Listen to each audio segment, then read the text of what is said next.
like to start with your decision to supply more than 23 million barrels of oil to help stabilize the energy markets. You don't have reserve supply, so can you detail how you're going about doing this? Sure. So let me just start with how the IEA works. The IEA says if you are a net importer of oil, you need to have reserves. Canada is a net exporter of reserves. So, for example, the United States, you're the biggest producer of oil in the world. You produce 12 to 13 million barrels per day, but you use 20. Let me be really clear. You produce 12 to 13, you use 20. 63% of that difference comes from Canada. Canada exported almost 4.5 million barrels to the United States last year. How we will do that is increase our net exports. We will do that by asking all of our producers to get to the maximum production they can and to delay turnarounds. As you may be well aware, many of the oil sands producers have to do turnarounds on their plants and facilities.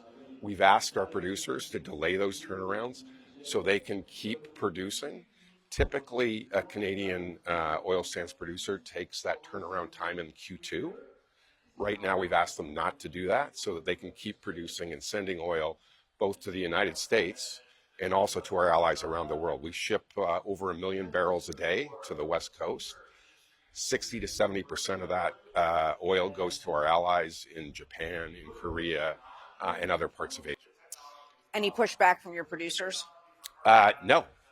Canada, as I've said yesterday, Canada doesn't use energy for coercion. Canada uses energy as a unifying force. We want to help the United States make sure that those barrels keep flowing to the United States, and we want to help our allies around the world. Can you detail any conversations you're having with the Trump administration about this during the war with Iran? We had a wonderful conversation yesterday with Secretary Wright and Secretary Burgum about how we're doing everything we can to keep those barrels flowing. As I just talked about, we send almost 5 million barrels a day to the United States, also on natural gas. So the U.S. is exporting natural gas to the world right now. You export about 20 billion cubic feet a day. One of the reasons you can do that is you import 8 billion cubic feet a day from Canada. If you look at the Pacific Northwest, 90% of the gas the Pacific Northwest uses comes from Canada. If you look at Chicago, 40% of the gas in the Midwest comes from Canada. If you look at Northern California, over 40% of the gas that's burned in Northern California comes from Canada. We talked about how we could help send more gas down to help you export more off the Gulf Coast and to help you with your AI strategy. Obviously, a key component of winning the AI race is building more data centers. That requires more natural gas. We can provide that natural gas. Do you feel you came to some agreements about that walking out of there? We have a shared vision. We talked about Fortress North America. Look, our two countries are our best customers. We sell you lots of crude and natural gas. You sell us refined products. In Eastern Canada, you sell us gas from the Marcellus. We're stronger together than we are apart. And so we talked a lot about Fortress North America. At a critical moment, allies, of course, in desperate need of oil, Canada's ability to supply it is limited by pipeline infrastructure. Let's talk about ongoing talks with Alberta. How much closer is Canada to construction on a new pipeline to the Pacific? So we have what's called a memorandum of understanding with Alberta about how we move forward on that.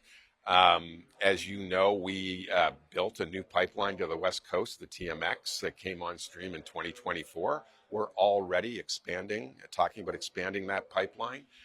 We built a natural gas pipeline to the West Coast, the Coastal Gas Link, which is now firing the only LNG plant on the West Coast of North America, which is coming up to speed. That's really important for our allies. We have a series of discussions going on about another 1 million barrel pipeline to the West Coast, and we're heads down working on that, and we're confident we're going to get there. On that pipeline, though, you've said that the government does not want to fund the new West Coast oil pipeline. Are you getting interest from the private sector? So that pipeline, the proponent of that's going to be the government of Alberta. The government of Alberta is working with multiple different pipeline private sector companies right now. They're the proponent. They've said they'll be ready to come to us in June of this year with that proposal. And when they do, we'll evaluate it. And we have a shared goal of trying to help our allies get more oil. Your government supports a new oil pipeline to Canada's west coast, but for that to happen, you've said that companies must build carbon capture in the oil sands. You've set that April 15th deadline. Do you think you'll meet it? We are in intense discussions right now. I was talking with Premier Smith yesterday. I am confident we share a goal of building the biggest carbon capture project in the world. It's called the Pathways Project. It would take 16 million tons of carbon a year out of the atmosphere, and it would significantly reduce the carbon intensity of all of our barrels.